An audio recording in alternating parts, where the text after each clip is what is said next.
Here's the key on this. Don't major in minor things. If you take up major time to do minor things, I'm telling you, you'll be behind the curve constantly. Here's what we learn in sales training. What's major time and what's minor time? Here's minor time, thinking about prospects. Here's minor time, making lists of prospects. Here's minor time, keeping books on prospects. Here's minor time, going to see the prospect. Here's minor time, evaluating the prospect after you've been there. That's all minor time. Here's major time, in the presence of the prospect. That's major time. And if you took a look, if you're in sales and you took a look at a week, you'd say, my gosh, I'm spending 90% of my time on the minor stuff and so little time on the major stuff in the presence of. How many hours in the presence of in my day? How many hours in the presence of during my sales week? Because the time that really counts is in the presence of. Majors and minors. Here's another key time management essential. Don't mistake movement for achievement. It's easy to get faked out by being busy. Guy comes home at night all exhausted, falls in the chair and says, oh, I've been going. Here's the big question. Doing what? It's not the going. Some people are going, and they're doing figure eights. Their progress is small. So don't mistake movement for achievement. Here's another one in sales we learned. Don't mistake courtesy for consent. If somebody's pleasant and they nod, you say, oh, they're going to buy. No, they're courteous. You can't mistake courtesy for consent.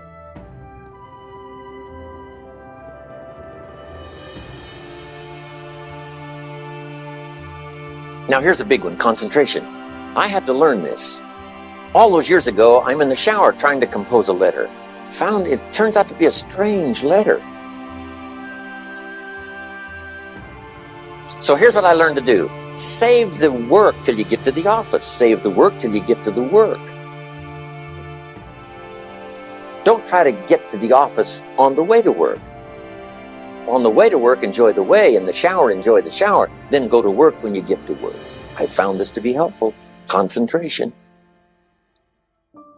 Here's another big one. Learn to say no. I'm telling you, in such a social society we have now, it's so easy to try to be a nice person, saying yes to everything. Find yourself overloaded. Now you got to call and make the, well, gosh, you know, all the time it takes to back out of something that you said yes to too quickly. Here's what might be better. I don't think so, but if that changes, I'll call you. Little things you can use not to overcommit yourself. My friend Ron Reynolds says, don't let your mouth overload your back. It's a good one. Now, here's a big one on time management. When you work, when you play, don't mix the two. Don't work and play. I used to take my family to the beach and I would bring my briefcase.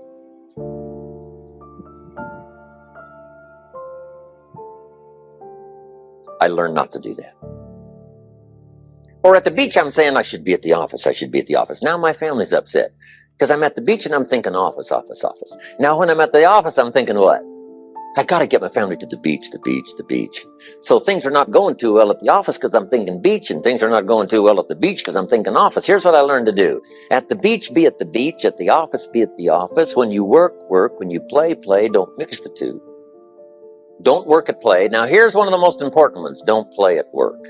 Work is too serious. You don't want the reputation of being the office joker. It's not a good one. Yes, there's time for some pleasant stories. Yes, there's time for a little humor. Yes, best if it's a happy office, of course. But I'm telling you, you got to be serious about work because you're parting with a piece of your life for the work you do.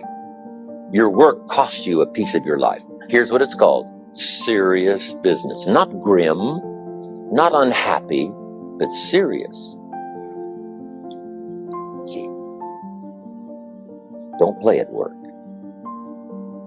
The old expression, I don't think we use it anymore, horse around at the office.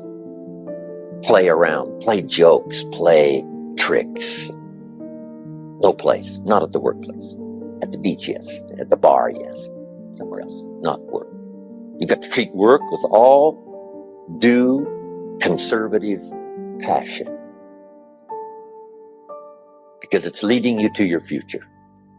Here's another key phrase: all work is good. You may not like your job, but if it's the stepping stones to get you to where you want to go, you got to appreciate your job. You don't have to have a passion for your job.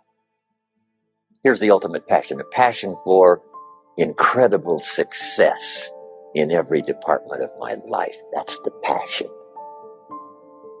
But don't look down on some menial job you have to do to finally get you to where you want to go. No job is menial. No job is every job is noble. Training life for pay, making a contribution to society. Next, analyze how you are. And if you have some weaknesses, if you doesn't seem like you can change, here's the key: get it covered. I used to keep promising myself I'd keep the books. Finally, I gave that up. And back then, it only took me an extra $50-$60 a month for some accountant to keep the books. I said, no, I'm going to save the $50. You can't believe what I started losing in productivity because I tried to save the $50. So the key is, a lot of the time you can stay like you are, but just make sure you get it covered. Okay. Next, beware of the telephone and all other systems of communication, especially the telephone at home and systems of communication at home. And here's one of the best lines I've got for you for the weekend: let all communication systems serve you, but don't let them intrude. When it comes time to have dinner with your family, you shut off all systems, unless the ones that can take messages silently. Don't let the phone ring.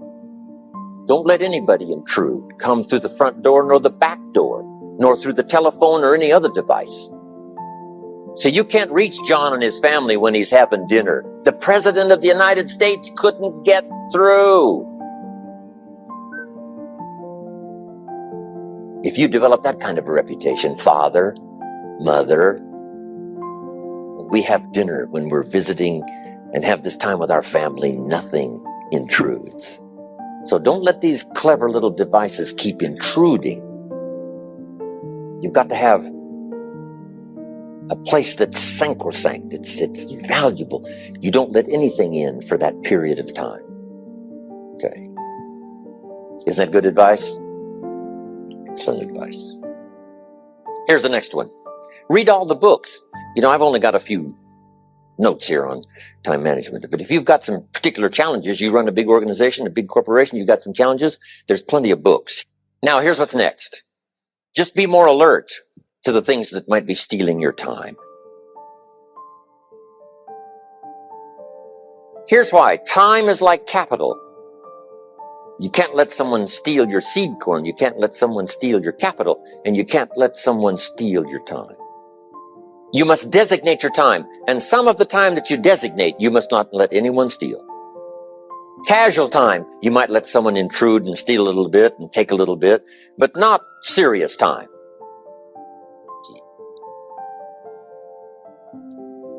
Next, one of the great time management savers is to learn to ask questions up front. Sometimes you talk to somebody for an hour, and then you ask questions and find out if you would have asked those questions up front, you could have saved yourself an hour. Asking questions up front helps you to get to the problem now. But if you just launch into some discourse, you might waste 30 minutes, waste an hour, when here's what you should have been talking about.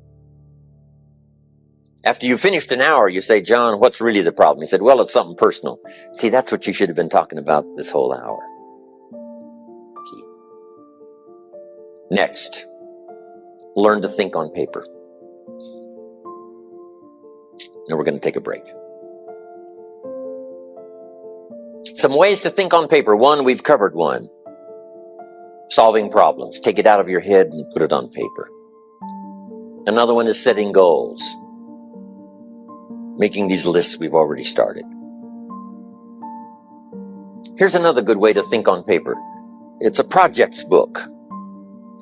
Each person you're working with and each project you're working on, get a loose leaf binder and a tab and some pieces of paper behind the tab, and do a little continual summary of how it's going between you and that person and between you and that project. I call it a projects book. It is so useful to me.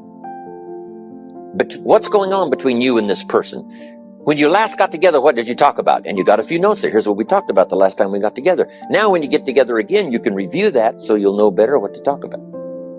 When the president gets ready to travel and he's going to meet some important people, guess what they bring him? All these briefing books.